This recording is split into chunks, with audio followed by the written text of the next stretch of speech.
और चलिए lunch time की शुरुआत करते हैं। देखिए, मकर संक्रांति का जिक्र हो रहा है तो उससे पहले ही शहर शहर आसमान में आपको पतंगे नजर आने लग गई होंगी। आज अहमदाबाद में इंटरनेशनल काइट फेस्टिवल का आगाज हो गया है। इस खास मौके पर जर्मन चांसलर भी प्रधानमंत्री के साथ पतंग उड़ाते नजर आए। इसके अलावा नर्मदा में पतंगों का महामेला भी नजर आया है। बिल्कुल शगुफ्ता, देखिए वडनगर के आसमान पर भी पतंगे सजी हुई नजर आई। यूपी के सहारनपुर में बाजार पतंगों से सज गए हैं, तो वहीं जमशेदपुर में देशभक्ति और पॉलिटिक्स की थीम पर पतंगे बनाई गई हैं।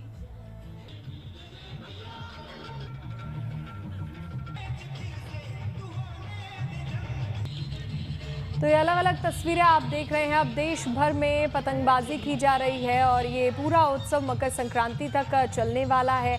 आज से इसकी शुरुआत हुई, वहीं दूसरी तरफ प्रधानमंत्री नरेंद्र मोदी ने इस महोत्सव का उद्घाटन किया है। अलग अलग तरह की पतंगे आसमान में नजर आ रही हैं। देखिए, मकर संक्रांति का ये महापर्व चल रहा है तो इस खास मौके को और खास बनाने की तैयारी अलग अलग शहरों में कर दी गई है।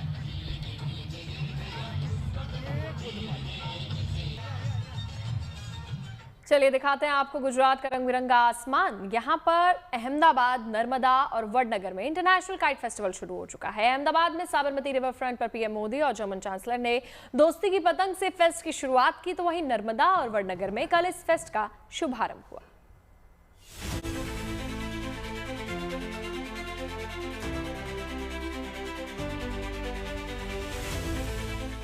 अहमदाबाद में साबरमती रिवर फ्रंट के आसमान पर दोस्ती की पतंग,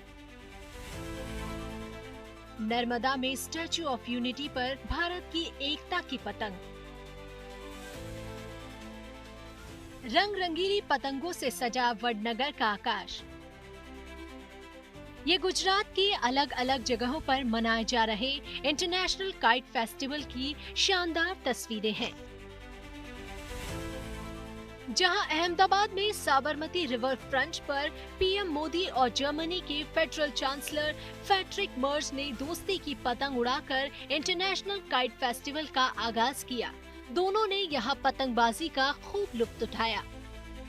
प्रधानमंत्री नरेंद्र मोदी अहमदाबाद काइट फेस्टिवल में पहुंच चुके हैं। मेरे पीछे की तरफ की तस्वीरें आप देख पा रहे हैं, इंटरनेशनल काइट फेस्टिवल जिसकी शुरुआत प्रधानमंत्री नरेंद्र मोदी जब गुजरात के बतौर मुख्यमंत्री पर थे तभी से उन्होंने इंटरनेशनल काइट फेस्टिवल की शुरुआत अहमदाबाद में करवाई थी। अहमदाबाद के अलग अलग शहरों में भी काइट फेस्टिवल की शुरुआत उनके तरफ से करवाई गई थी। इसी बीच नर्मदा जिले में स्टैच्यू ऑफ यूनिटी के आकाश में भी उड़ी एक से बढ़कर एक पतंगे, जिसमें सबसे ज्यादा लुभाया इंडिया लिखी हुई पतंग ने। यहाँ किसी की डिजाइन अनोखी है और तो किसी का रंग शानदार है और किसी का आकार जोरदार है। 13 जितने देश के पतंगबाज यहाँ पे आए हैं और बड़ी संख्या में यहाँ पे स्टैच्यू ऑफ यूनिटी और सरदार सरोवर नर्मदा डैम के पास पतंग उड़ाई है। मेरी देखिए, मैं पतंगे कोई भी उड़ाऊं, मेन पतंग जो होती है वो मेरी भारत की पतंग है। देखिए, मैं भारतवासी हूँ और भारत को रिप्रेजेंट करता हूँ। आपने आज मेरे कॉस्ट्यूम भी देखे होंगे। हम लोग इस समय लोहड़ी का फेस्टिवल मना रहे हैं पंजाब में, और हमारे मकर संक्रांति जैसे यहाँ है, वहाँ बसंत पंचमी भी आता है, लोहड़ी भी आता है, तो वो येलो कलर को प्रतीक है। हम जब भी काइट उड़ाते हैं हम भारत की पतंग उड़ाते हैं क्योंकि हम भारत को रिप्रेजेंट करते हैं। नर्मदा के इंटरनेशनल काइट फेस्टिवल में देश और दुनिया भर से 79 पेशेवर पतंगबाज अपनी नई और आकर्षक पतंगे लेकर पहुंचे हैं।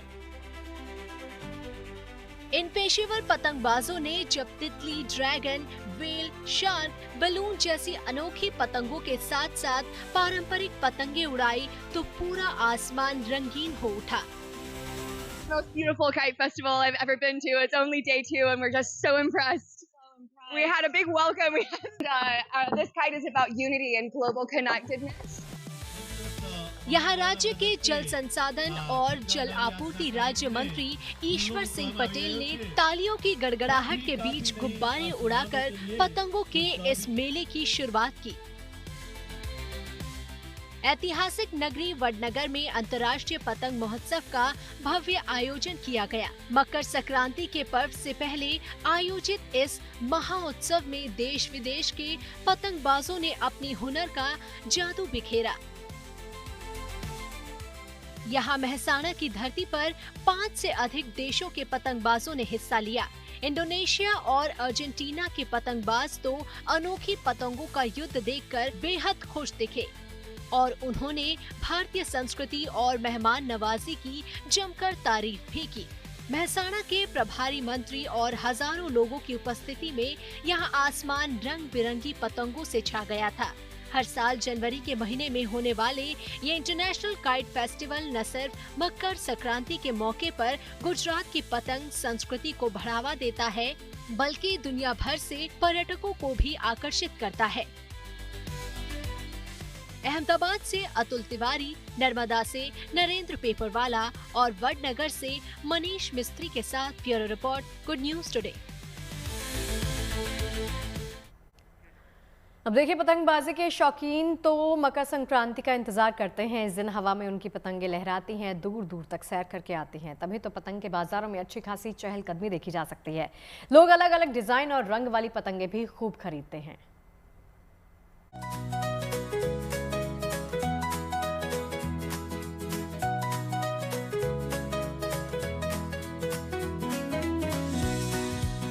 मकर संक्रांति पर आसमान रंग बिरंगी पतंगों से रंग जाता है, इसलिए मकर संक्रांति को पतंगों का उत्सव भी कहा जाता है।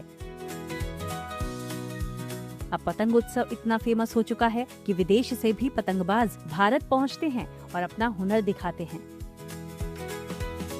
पतंग के बाजारों की रौनक बता रही है कि एक बार फिर जादुई आसमान दिखेगा और इसके लिए अहमदाबाद की गलियों में पतंगों का बाजार सज चुका है।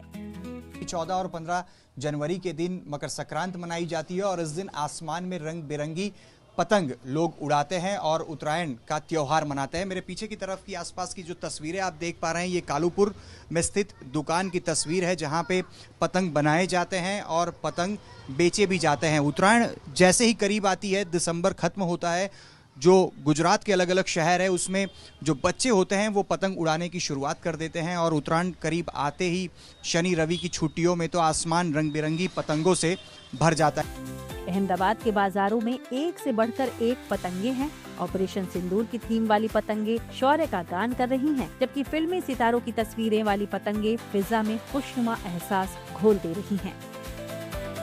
पतंग की इतनी डिमांड है यहाँ पर अभी हाल में जबरदस्त, और इस साल जो ऑपरेशन सिंदूर हुआ था उसमें सिंदूर वाली पतंग लोग इतनी मांग रहे हैं, उसकी डिमांड बहुत बढ़ गई है भाई साहब। जी साहब, जब हमारे देश ने ये जंग जीती थी उसके बाद से ही पतंग की डिमांड थी कि ऐसी पतंग बनाओ, ऐसी पतंग बनाओ, तो हमने खास कर ये पतंग बनाई और उसकी डिमांड बाजार में ज़बरदस्त है। ये पतंग बेच रहे हैं 10 रुपये, ये पतंग बेच रहे हैं होलसेल में, जबकि 7-8 रुपये पतंग की कीमत होती है, लेकिन डिमांड ज़्यादा है इसकी। उत्तर प्रदेश के सहारनपुर का भी कुछ ऐसा ही नजारा है। बाजार नए नए डिजाइन की पतंग से गुलजार हैं। हर दुकान पर अच्छी खासी भीड़ दिख रही है। बसंत पंचमी को लेके भीड़ तो है, रश है वैसे, लेकिन क्या है कि यहाँ पे जो है थोड़ा सा महंगा होने की वजह से ना महंगा बहुत हो गया है सामान। मकर संक्रांति पर स्नान दान के अलावा पतंग उड़ाने का रिवाज भी काफी पुराना है, जिसका क्रेज आज भी बरकरार है। अहमदाबाद से अतुल तिवारी और सहारनपुर से राहुल कुमार के साथ bureau report, good news today. अब आपको दिखाते हैं माघ मेले के रंग। दरअसल कड़ाके की ठंड में प्रयागराज की धरती पर गंगा की लहरों के बीच आस्था का समंदर उमड़ा हुआ है। श्रद्धा और भक्ति के अनगिनत रंग बिखरे हुए हैं। ऐसे में इसी महीने पहली बार महाकुंभ की तर्ज पर अमृत स्नान होने वाला है, जिसमें शामिल होने के लिए खासतौर से वैष्णव अखाड़े से जुड़े साधु संत पहुंच रहे हैं। संस्कृति और परंपरा के इस माघ मेले में तप, साधना और संकल्प की भी एक से बढ़कर एक मिसाल पेश की जा रही है। तो चलिए आपको दिखाते हैं कैसे सनातनी संस्कृति और परंपरा की जड़ों को मजबूत बनाने में यहाँ आने वाले गृहस्थी और साधु संत अपनी अपनी भागीदारी दे रहे हैं। संगम तट पर हो रहे माघ मेले में हर वो रंग बिखरे हैं जिसमें देश की संस्कृति, आस्था और परंपरा की खुशबू महक रही है। आम श्रद्धालु, कल्पवासी या फिर साधु संत, ईश्वर और प्रकृति के प्रति तमाम लोगों की श्रद्धा में कोई कमी नहीं। इस बीच माघ मेला में होने वाले अमृत स्नान भी अपने आप में ऐतिहासिक होने वाला है, क्योंकि माघ मेले में ये पहली बार होगा जब गंगा, यमुना और अदृश्य सरस्वती के तट पर अमृत स्नान होगा। पहली बार माघ मेले में वैष्णव अखाड़ों का राजसी ठाट बाट के साथ भव्य अमृत स्नान होगा। वैष्णव संप्रदाय के ये 3 अखाड़े हैं जिनसे जुड़े सैकड़ों साधु संत अमृत स्नान का भागीदार बनेंगे। संगम तट पर ये अमृत स्नान मौनी अमावस्या और बसंत पंचमी के पावन अवसर पर होगा, जिसमें वैष्णव संप्रदाय के 3 प्रमुख अखाड़े निर्मोही अनी, निर्वाणी अनी और दिगंबर अनी से जुड़े साधु संत, महंत, महामंडलेश्वर और पदाधिकारी पारंपरिक वेशभूषा में नजर आएंगे। दिगंबर का निशान है पचरंगा महाध्वज, जो मैं आपसे कहूंगा कि आप दिखा भी सकते हैं। वो देखिए महाध्वज लगा हुआ है, आप उसको दिखा सकते हैं। निर्मोही का निशान है सफेद ध्वज और निर्माणी का निशान है लाल ध्वज। तीनों अनियों के इष्ट हैं हनुमान जी। वैष्णव अखाड़ों का ये वही अमृत स्नान है जो अब तक धार्मिक, आध्यात्मिक और संस्कृति से पूर्ण कुंभ और महाकुंभ जैसे आयोजनों में होता आया है। हमारे सभी महामंडलेश्वरों ने, जगत गुरुओं ने अखाड़ों की मान्यता के अनुसार जिसे जो पद दिया जाता है उनको फिर स्वतंत्र किया जाता है कि वो जब भी कहीं स्नान और कहीं जाएंगे तो अपने वही प्रोटोकॉल, वही स्वरूप से जाएंगे जो एक संत का और एक राजा और सेवा भाव का होता है। लेकिन अमृत स्नान से पहले कुंभ वाले रंगों की छटा माघ मेले में भी बिखरी हुई है, जिसमें सनातनी परंपरा, तपस्या और आध्यात्मिक चेतना हर कदम पर श्रद्धा का एक नया स्वरूप गृहस्थियों के कल्पवास में भी नजर आ रहा है। ऐसे ही ये अनोखे कल्पवासी हैं जिन्होंने देश सेवा के बाद अन्न ग्रहण नहीं किया है। पहले देश की सेवा और अब भगवान हनुमान जी की सेवा। हमारे साथ एक ऐसे सेवादार हैं जो हनुमान जी के भक्त हैं और पिछले 20 साल से इन्होंने अन्न नहीं ग्रहण किया। यूपी के रायबरेली से ताल्लुक रखने वाले रंजीत सिंह ने साल 2006 से अन्न त्यागा हुआ है। भारतीय सेना से रिटायर्ड 59 साल के रंजीत सिंह का ईश्वर साधना में ऐसा मन लगा कि उनका ये कठोर संकल्प उन्हें पिछले 19 साल से फलाहार पर ही आत्मिक आनंद दे रहा है। बड़े बड़े संत लोग हैं, वो बोलते जो हम लोग कर देते हैं वो कोई आम जनता नहीं कर पाता। तो मैं बोला आप तो सिर्फ संत हैं, जो हम लोग आर्मी के एक हैं, देश के लिए सब कुछ अपनी धरती के लिए प्राण दे रहे हैं, हम करेंगे, आप कभी नहीं कर पाएंगे। तो ऐसे करते करते हमारा भी दिमाग लग गया कि बाबा जी को मैं बोला बाबा जी आप अब लाज आपके ऊपर है, सब कुछ आपके ऊपर है। आपको मैं 18 साल से सेवा कर रहा हूँ, आपका भजन का, आपका नाम लेता हूँ, आपका गुणगान गाता हूँ कि आप ही सब कुछ हो। कभी लजीज खाना देखकर मुंह में पानी नहीं आया? और जब खाली टाइम होता तो राम राम लिखता हूँ। कुछ ऐसा ही मजबूत संकल्प सोनभद्र के मारकुंडी से आए अमरजीत योगी भी लिए हुए हैं, जो माघ मेला में अनाज वाले बाबा के नाम से मशहूर हैं। इन्होंने अपने सिर पर जौ उगाया हुआ है। महाराज हैं और यहाँ अपने सर पे इन्होंने तमाम अनाज उगाए हैं और लोगों को प्रसाद में भी यहाँ अनाज देते हैं। इनका कहना है कि इस तरह से, और इन्होंने ये अखंड ज्योति भी जला रखी है। यहाँ पर लोग आते हैं, लोग इनको देखते हैं और इनका कहना है कि बस देश में हरियाली रहे और इस तरह से हरियाली का संदेश दे करके अपने सर में तमाम तरीके के जो अनाज। तो हमारा सरकार क्या बांटेगा? किसान अगर विश्व में हरियर नहीं रखेंगे तो अनाज होगा नहीं करे तो सरकार महीना में 2 बार क्या बांटेगा? फिलहाल तो माघ मेले की ये विशिष्ट परंपरा ही है, जिसके तहत कल्पवासी संगम तट पर रहकर संयमित जीवन बिता रहे हैं, जहां साधु संत कथावाचन, ईश्वर भजन और सत्संग कर जीवन मूल्यों की सीख दे रहे हैं। प्रयागराज से आनंद राज और पंकज श्रीवास्तव के साथ bureau report, good news today. देखिए, माघ मेला जिसे मिनी कुंभ भी कहते हैं, यहाँ पर त्रिवेणी संगम पर गंगा, यमुना, अदृश्य सरस्वती का मिलन होता है। इसीलिए माघ मेले में स्नान दान के लिए श्रद्धालु पहुँचते हैं। उनके लिए सभी जरूरी सुविधाएं यहाँ दिखेंगी। सबसे बड़ा आश्रय स्थल भी माघ मेले में बनाया गया है, जिसमें एक साथ 500 लोगों के रुकने की व्यवस्था की गई है।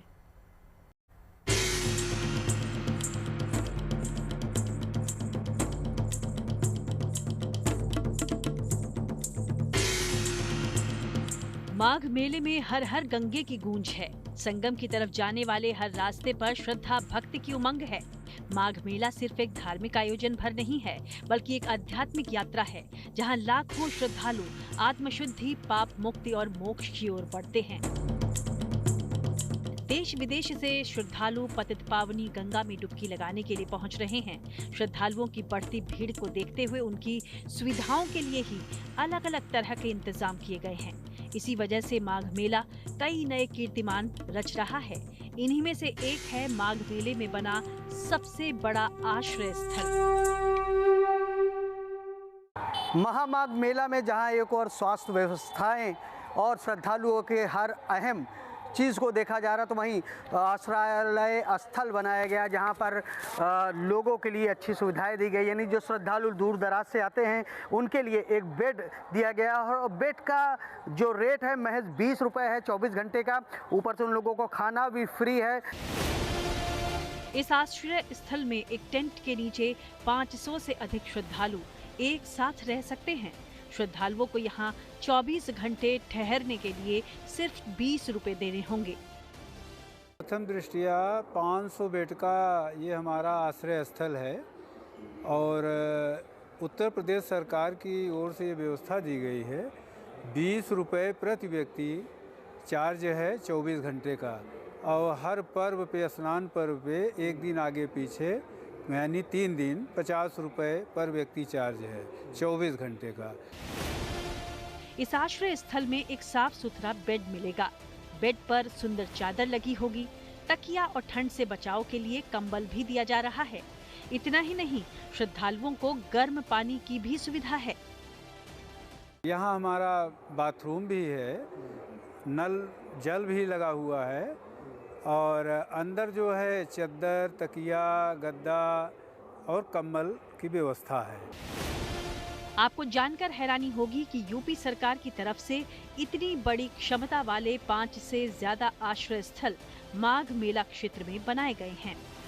बहुत ही सुटेबल जगह बना है, संगम तट पर है और आने के लिए आप हनुमान मंदिर जी से चलेंगे आगे तो बाईं ओर मुड़ेंगे और सीधे अक्षयवट मार्ग होते हुए आप यहाँ संगम तट पे ढलान पे जैसे ही उतरेंगे तो बाईं तरफ उत्तर दिशा में ये जन आश्रय स्थल सरकार की व्यवस्था है। इन आश्रय स्थल में देश के अलग अलग शहरों से आए लोग ठहरे हुए हैं और उन्हें यहाँ किए गए इंतजाम काफी भा रहे हैं। प्रयागराज में बहुत अच्छी सुविधा है। पहले मैं आ रहा था गुजरात से तो मुझे काफ़ी डर लग रहा था कि रहने के लिए क्या करूँगा क्या नहीं। उसके बाद मैं यहाँ आया तो मोदी जी का और योगी जी का मैंने पोस्ट देखा, जन आश्रय स्थल बहुत अच्छा लगा मुझे। मैंने माघ मेले के बारे में बहुत कुछ सुना था, वहाँ पे बहुत ज़्यादा भीड़ होती है, लेकिन जब हम यहाँ पे आए तो हमें ऐसा कुछ नज़र नहीं आया। यहाँ पे कोई भीड़ नहीं थी और हम अच्छी तरह से स्नान करके घूम भी गए और हमें यहाँ पे बहुत अच्छा लगा। और जब हम यहाँ पे आए तो हमको बहुत सस्ते में सब कुछ यहाँ पे मिल गया सरकार की तरफ। 2 दिन हो गए हमें इधर आए हुए, तो सब कुछ अच्छा है। एक 20 रुपये लेते हैं इधर, तो हम 4 बंदे 80 रुपये में हमें 2 दिन हो गए। एक दिन का 80 रुपये लेते हैं, 2 दिन हो गए हमें इधर रुके हुए। सब कुछ अच्छा है, हमने स्नान भी किया, सब कुछ अच्छी सुविधा है, सब कुछ अच्छा है। महाकुंभ के बाद माघ मेला को मिनी कुंभ का दर्जा हासिल है, इसलिए इंतजाम भी महाकुंभ स्तर के किए गए हैं। और इस पहल का जो माघ मेला प्रशासन की इस पहल का श्रद्धालु स्वागत कर रहे हैं, तो इस सस्ते बजट की रुकने के स्थल का प्रयोग कर वो भी प्रदेश सरकार के और मेला प्रशासन की जय जयकार भी कर रहे हैं।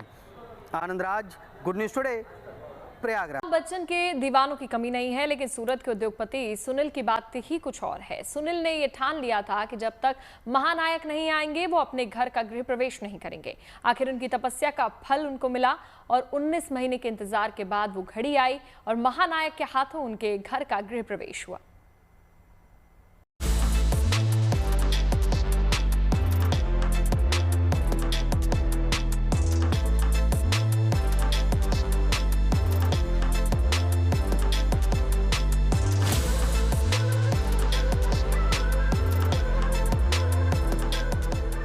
वैसे तो दीवानगी की हद कुछ भी हो सकती है, लेकिन गुजरात के सूरत में अमिताभ बच्चन के फैन की दीवानगी आजकल चर्चा में है।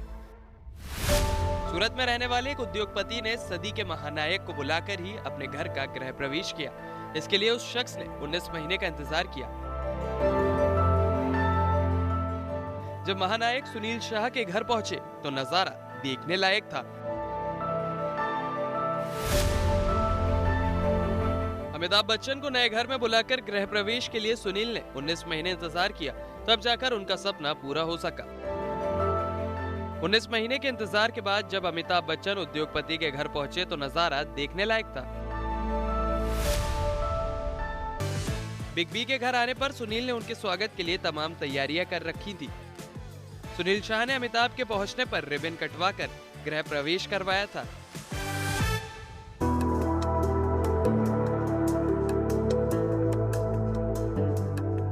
यही नहीं, बिग बी के लिए सुनील शाह ने अपने इस घर में अलग से कमरा तैयार करवाया है, जहां उनसे जुड़ी यादें और उनसे जुड़ी तस्वीरें लगा रखी हैं। साथ ही उनकी मूर्ति को भी स्थापित किया है, जिसका अनावरण खुद बिग बी ने किया था। मंदिर में भी अमिताभ बच्चन की जो है यहाँ पर तस्वीर और एक मूर्ति यहाँ पर रखी हुई नजर आ रही है। और ये देखिए, देवताओं के साथ जो है यहाँ पर अमिताभ बच्चन की मूर्ति और फोटो भी रखी हुई नजर आ रही है। साथ ही साथ अमिताभ बच्चन ने जो उन्हें एक पत्र लिख के दिया है वो भी यहाँ पर रखा गया है।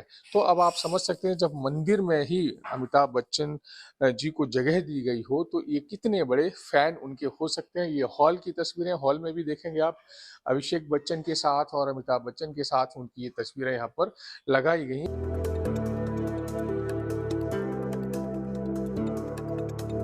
केबीसी में अमिताभ बच्चन के पहने ब्लेजर से लेकर कई पुरानी तस्वीरों को सहेज कर रखा गया है।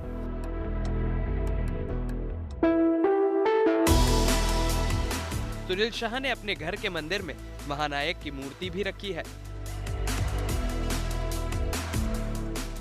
सुनील का कहना है कि 23 साल पहले वो केबीसी में पहुंचे थे, तब से उनके प्रति दीवानगी की शुरुआत हुई थी, जो आज तक जारी है। उनकी बर्थडे होती है, एनिवर्सरी होती है या बच्चन फैमिली का कोई भी फंक्शन होता है तो मैं यहाँ सोशल एक्टिविटी करके इवेंट करता हूँ और वो इवेंट करके उसका पूरा वीडियो फोटोग्राफ सर को भेजता हूँ। तो मेरे को बस उनके चेहरे पे खुशी हो तो उसकी खुशी मेरे में एक ऊर्जा रहती है, उसके हिसाब से मैं ये करता रहा और धीरे धीरे उनसे कनेक्ट हुआ।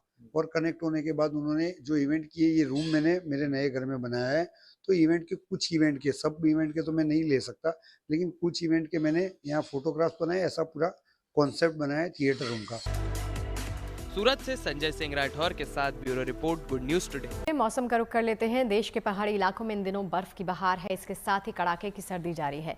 कश्मीर से लेकर हिमाचल, उत्तराखंड के ऊंचाई वाले इलाकों में बर्फबारी आपको नजर आएगी। सड़कों पर बर्फ इतनी ज्यादा है कि मशीन से हटाकर आवाजाही के लिए रास्ता बनाया जा रहा है और बर्फ का मजा लेने के लिए देश भर से बड़ी संख्या में टूरिस्ट पहाड़ों का रुख भी लगातार करते जा रहे हैं। हालात ये है कि इस वीकेंड पर भारी संख्या में सैलानियों ने पहाड़ों का रुख किया। आंकड़ों की बात करें तो इस वीकेंड पर 50,000 से ज्यादा सैलानी मनाली पहुंचे और बर्फबारी का लुत्फ उठाया। बर्फ का ऐसा आलम विदेशों में भी नजर आ रहा है। न्यूयॉर्क से लेकर लंदन, पेरिस और मॉस्को तक बर्फ ही बर्फ है और इसके साथ ही वहां जमकर ठंड पड़ रही है।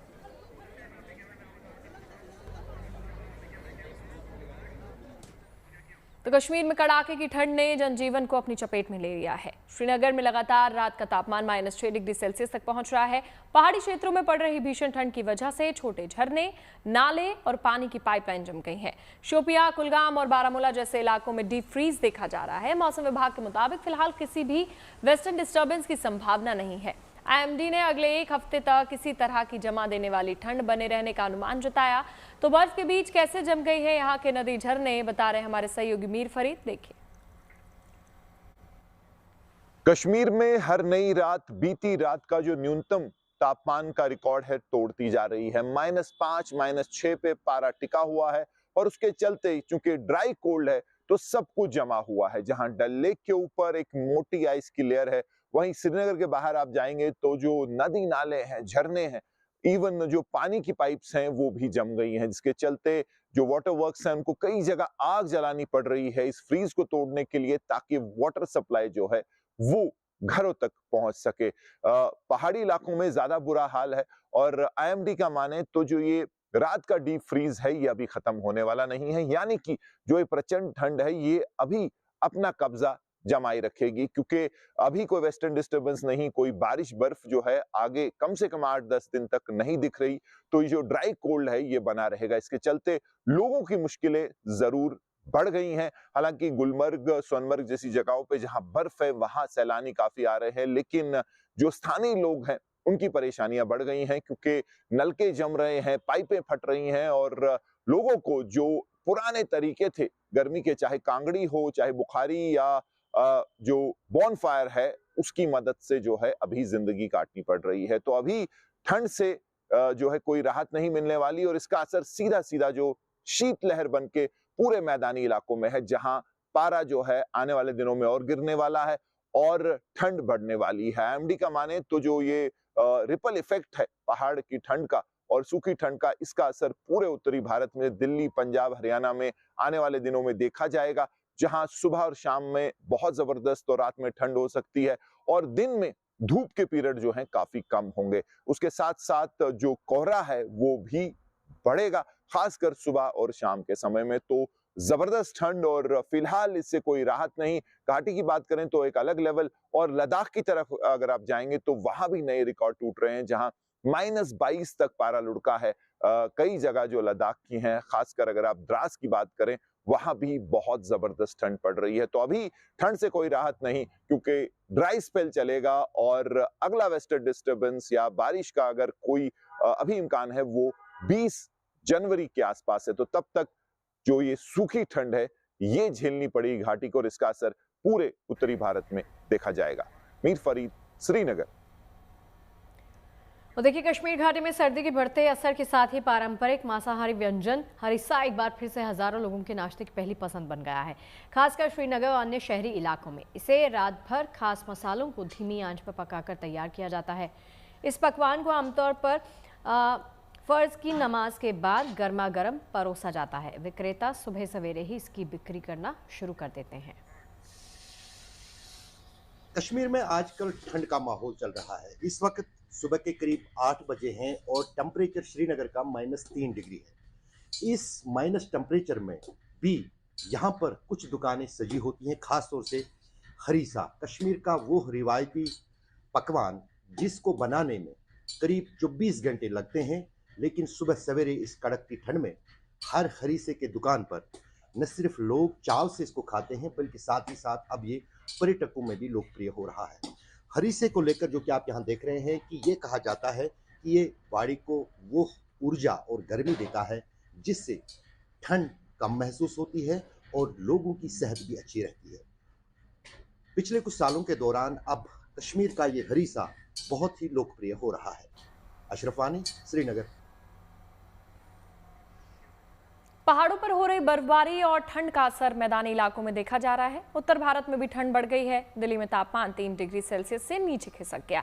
आयानगर में पिछले 24 घंटे में न्यूनतम तापमान 2.9 डिग्री सेल्सियस दर्ज किया गया। तो उधर चंडीगढ़, पंजाब में भी पारा काफी नीचे लुढ़क चुका है। इस बीच हरियाणा के करनाल में भी लोग ठंड के बीच अलाव का सहारा लेते नजर आए। यानी पूरे उत्तर भारत में कड़ाके की सर्दी है। देखिए, लद्दाख के ठंडे रेगिस्तानों में हाल ही में बैक्टीरियन ऊंट तैनात किए गए हैं, जो अत्यधिक ठंड और कम घनत्व वाले हवा और 15,000 फीट से ज़्यादा ऊंचाई पर बड़े आराम से गश्त करने में सक्षम हैं। इसीलिए उन ऊंटों को इस बार गणतंत्र दिवस परेड में शामिल किया गया है और ये ऊंट कर्तव्य पथ पर कदमताल करते हुए पहली बार नजर आएंगे। देखिए हमारी खास रिपोर्ट।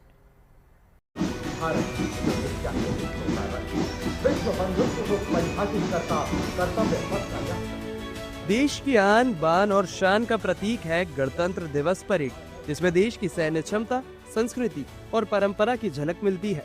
इस साल होने वाले गणतंत्र दिवस परेड में पहली बार भारतीय सेना के पशु सैनिक भी कदमताल करते हुए कर्तव्य पथ पर दिखेंगे।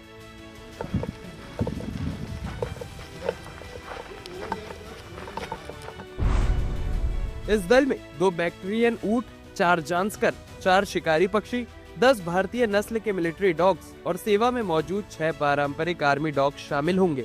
भारतीय सेना अत्याधुनिक तकनीक के साथ तेजी से आधुनिक होते हुए भी परंपरा और इनोवेशन के मेल से अपनी क्षमताओं को लगातार मजबूत कर रही है।